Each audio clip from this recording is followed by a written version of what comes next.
Starting from the middle to the end of last year, Mojang was releasing a series of combat update snapshots. These updates promised to make Java combat more similar to how it is in the Bedrock and console editions of the game. However, for the majority of 2020, we haven't really seen any updates until today, because today, Mojang has released Combat Update Snapshot version 6. Now, there's tons of really interesting information to go over, so I'm going to get you guys the info as quickly as I can.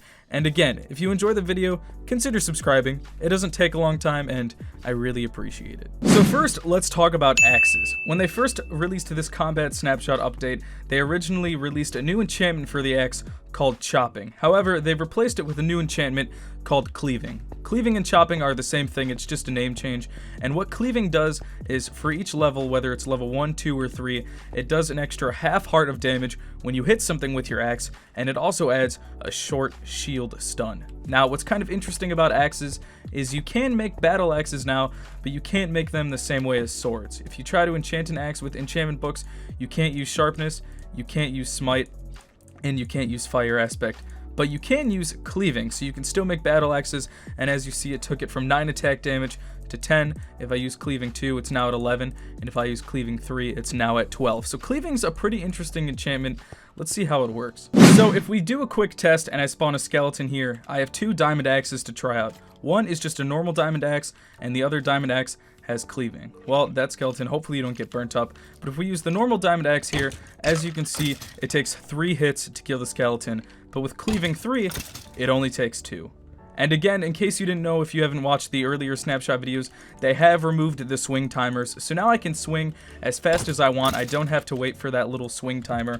And if you have a sword, all swords now do slashing, and you can hit as fast as you want, just like in Bedrock Edition. Now, there's still a limit on how fast you can swing with PvP before 1.9. Obviously, if your clicks per second were super fast, you would do way more damage than the other person, but it kind of puts a cap on your clicks per second, where clicking super fast won't really do anything. Now, combat is pretty interesting because the newer combat isn't just based on your clicks per second, but also how you move around and how you utilize your environment. Now, even though axes have this really cool new cleaving enchantment, I still think swords are a bit better because with swords, you can swing a bit faster, plus you have enchantments like sharpness, smite, and fire aspect, whereas for axes, the only combat related enchantment you have is really cleaving. Now, this brings me to my next point, which is reach, and in reach, axes kind of fall back a little bit more. As you see, if we look at a trident, it says that the attack reach is 4. With a sword, it's 3.5, and it doesn't say it with an axe, but it's currently 2.5. The reach was previously 3, but they just nerfed it to make it a little worse. And what that means is for each attack reach point, that axe is 1 block away that you can hit an enemy. So with a trident, if an enemy is 4 blocks away, I can hit it with my trident. With a sword, if it's 3.5, I can hit it, and with an axe, if it's 2.5, I can hit it. So with an axe, you need to be a whole 1 block closer to your target just to hit them. Now, this could work with some good combo moves, because if you wanted to and you're rushing towards an enemy and they're getting close, you might be able to hit it with your trident first just to stun the enemy or your target, and then switch to your sword. If you're closer to do more damage, maybe use your axe. So it'll be interesting to see how combat works out using these different mechanics. So let's test this out a bit. Let's spawn a zombie, and the block that the zombie's on counts as block number 1. And then we go block 2, block 3, and block 4. So if I stand on block 4 and swing my trident, I will hit the zombie. However, if I take my sword, I can't reach it unless I move a little bit closer. Same thing goes with the axe. I hit it with the trident from back here, but if I use my axe, I have to get a lot closer just to swing and hit the zombie. So next, let's talk about bows, because they've added something pretty interesting to how bows work, and this will be really interesting to all you archers out there. So if you pull a bow back previously, once it got to its strongest point, it would just stay there. But now you can see that the bow shakes a little bit.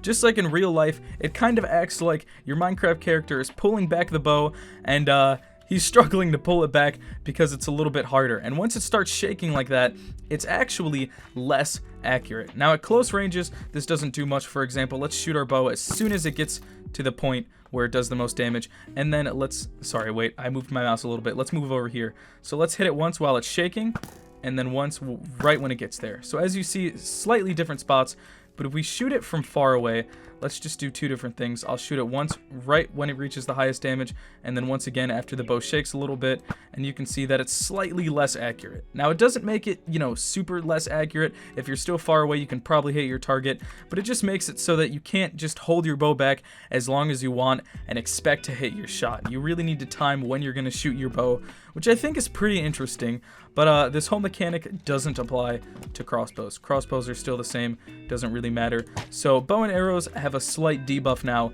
when you hold them for too long. So next, let's talk about food. Now, there's a few changes with food with this update. Now, if you try to eat while an enemy is attacking you, they will actually interrupt your eating and you won't be able to eat. And I think that's pretty interesting. Something they've also done to change food is once you finally eat, it changes the time that you regenerate hearts from 2 seconds to 3 seconds. So you regenerate health for a little bit longer than you normally would. But again, it's definitely going to be really annoying if I'm trying to eat and then you just get attacked and you can't eat. Now, besides that, there's a few other really tiny changes, like the hitbox for rabbits are a tiny bit larger now, and when you shoot your trident, you get a tiny bit of momentum. But besides that, there aren't any major updates. That's pretty much it, and I'm super excited for this combat update. Let me know what you guys think down in the comments below. I'm really curious to see what people think about this. A lot of people are really happy because after combat was totally butchered and destroyed with the 1.9 update, people are really happy to see a new, refreshing combat update. Now, this whole combat update, the whole purpose is to make combat in Java more similar to how it is in Bedrock, if not identical. So if you've played Bedrock Edition Minecraft, it's pretty much gonna be like that. But I'm super excited because with swords, finally, once again, you can literally just hold down your attack button and it will swing for you, and you get a sweeping strike every time. And there's no penalty for swiping too fast. Previously, if you swiped before your attack timer was all the way up, your sword would do less damage. But now, you do the same amount of damage regardless of how fast you attack, and I think that's pretty interesting. But if you enjoyed this video, consider leaving a like, subscribing on the video. I'm super curious to see what you guys have to think about this, so definitely let me know down in the comments below. But anyways, that's all for this video. This is JWhisp, and I will see you guys all in the next one.